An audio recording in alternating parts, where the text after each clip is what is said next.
இப்போ வேலூரில் நடந்த பொதுக்கூட்டத்தில் டிவிகே தலைவர் விஜய் அவர்கள் ஒரு முக்கிய அறிவிப்பை வெளியிட்டிருக்கார். இந்த அறிவிப்பு எத்தனை பேருக்கு தெரியும்னு தெரியல.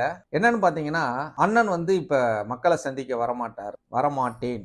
ஏன்னா ஆளும் அரசு அவருக்கு பல நெருக்கடிகளை கொடுக்கும், குறவலையை பிடிச்சி நெருக்கு. அதனால அண்ணனுக்கு அது பிரச்சனை. 26ல் சிஎம்மா பதவி ஏற்ற பிறகு மக்களை வந்து தெரு தெருவா, வீதி வீதியா, ஊர் ஊரா வந்து சந்திப்பேன்னு சொல்லியிருக்காரு.